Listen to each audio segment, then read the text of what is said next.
With victories in Wisconsin, Bernie Sanders and Ted Cruz now set their sights on New York and its delegate-rich April 19th primary. New York marks a homecoming of sorts for candidates from both parties, with Sanders, Hillary Clinton, and Donald Trump all boasting roots in the state. It also offers a massive delegate prize, the most of any contest left on the primary calendar until California in June. I mean, both Democrats and Republicans have a lot to win or lose when it comes to the primary on April 19th. So I think this may be the most consequential we've seen in New York. New York, 20 million people strong. Both Clinton and Sanders have been making big ad buys in the state.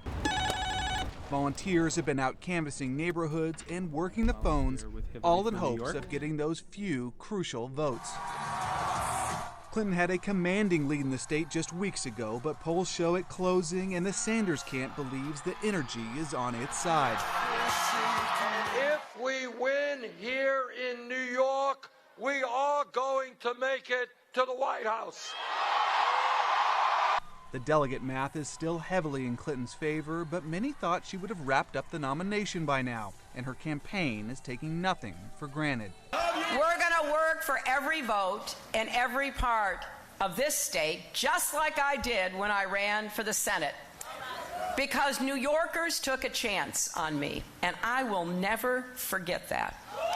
On the Republican side, though, polls show famed New Yorker Donald Trump ahead by double digits. Rivals Ted Cruz and John Kasich are expected to campaign seriously in the state because of how New York awards its delegates. Most are awarded based on results in the state's congressional districts, meaning Cruz and Kasich can still rack up the delegates even if Trump wins the state as a whole. And I think the big question for Republicans going forward is, can John Kasich or Ted Cruz sell their message in the Northeast? Neither of them has shown that they can do that yet. New Yorkers are used to candidates coming to their state to raise money, but this will be the first time in years their state's primary may play a major role in who ends up in the White House. David Martin, The Associated Press, New York.